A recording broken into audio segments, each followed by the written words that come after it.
اور حضور نے باقاعدہ پناہ مانگی ہے کہ اے اللہ مجھے ارذل العمر ہونے سے پناہ میں رکھ، جب عمر اتنی زیادہ ہو جائے کہ وجود کے حصے کام کرنا چھوڑ جائیں، اس سے پناہ مانگی۔ اور خود میرے نبی پاک علیہ السلام نے قبر کے عذاب سے پناہ مانگی۔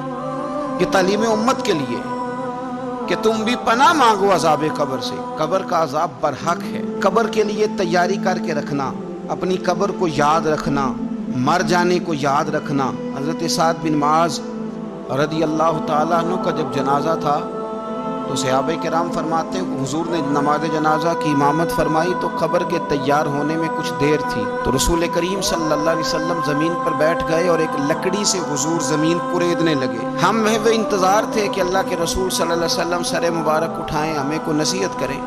فرماتے حضور نے سر اقدس اٹھایا تو حضور کی آنکھوں میں آنسو تھے، اور رو کے حضور فرمانے لگے، رو کے کہ اس قبر کے عذاب سے رب کی پناہ مانگو اور اس کے لیے تیاری کر لو، یہ بڑا سخت دن ہے۔ رو کے حضور نے فرمایا، رو کے۔ آج تو لوگ مذاق بناتے ہیں، کچھ فقیر صوفی درویش کہلانے والے بھی، وہ کہتے ہیں جو مولوی بتا رہے ہیں نا قبر میں بچھو ہوں گے، سانپ ہوں گے، یہ تو مولوی اپنی قبر بتا رہا ہے، ہمارا اس سے کیا لینا دینا ہے۔ خدا سے ڈرے۔ وہ چیزیں جو احادیث مبارکہ میں آ گئیں، جس سے نبی پاک نے ہمیں ڈرایا، ہمیں سمجھایا، آپ اس تنبیہ کو، اس نصیحت کو آپ اس رنگ میں لیں گے کہ مذاق بنایا جائے گا دین کا، بجائے اس کے کہ اس سے ڈرا جائے۔ حضرت سیدنا برا بن عازب رضی اللہ تعالیٰ عنہ ارشاد فرماتے ہیں کہ میں نے نبی پاک صلی اللہ تعالیٰ علیہ وآلہ وسلم سے خود اس بات کو سنا ہے، خود رسول کریم صلی اللہ علیہ وسلم نے فرمایا۔ حضرت زید بن ثابت رضی اللہ تعالیٰ عنہ بھی اس بات کے راوی ہیں، فرماتے ہم جا رہے تھے تو 5-6 قبریں تھیں، تو حضور نے فرمایا کن کی قبریں؟ ہم نے عرض کی یا رسول اللہ صلی اللہ علیہ وسلم یہ کافروں کی قبریں، یہ صحیح مسلم میں حدیث موجود ہے، کفار کی قبریں۔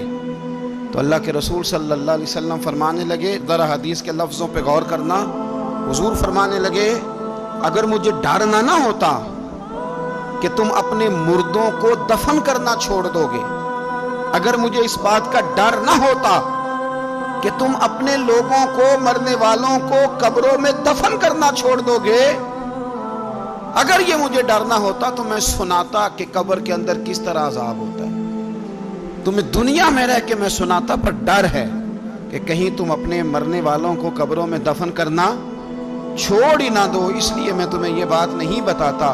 اور میرے رسول کریم صلی اللہ تعالیٰ علیہ وآلہ وسلم نے پھر ارشاد فرمایا، اپنے غلاموں کی طرف نظر فرمائی، یہ بات کہہ کے کہ اگر مجھے ڈر نہ ہوتا کہ تم دفن کرنا چھوڑ دو گے تو تمہیں میں سنا دیتا کہ قبر میں کیا عذاب ہوتا ہے۔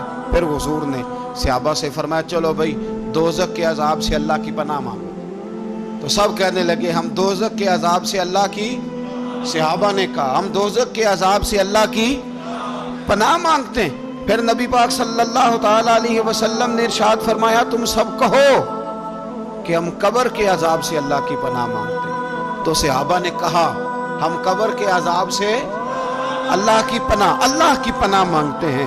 پھر میرے رسول پاک علیہ الصلوۃ والسلام نے فرمایا تم کہو، سارے یہ کہو کہ ہم ظاہری اور باطنی فتنوں سے اللہ کی پناہ مانگتے ہیں۔ تو صحابہ نے کہا کہ ہم ظاہری اور باطنی فتنوں سے اللہ کی پناہ مانگتے ہیں۔ پھر میرے محبوب علیہ السلام نے فرمایا تم کہو کہ ہم دجال کے فتنے سے اللہ کی پناہ مانگتے ہیں۔ تو صحابہ کرام نے کہا کہ اے اللہ ہم دجال کے فتنے سے تیری پناہ مانگتے، تیری پناہ میں آتے ہیں۔ نبی پاک علیہ السلام نے یہ الفاظ کہہ کے، یہ بات بتلا کے ہمیں سمجھا دیا، ہمیں قائل فرمایا محبوب نے۔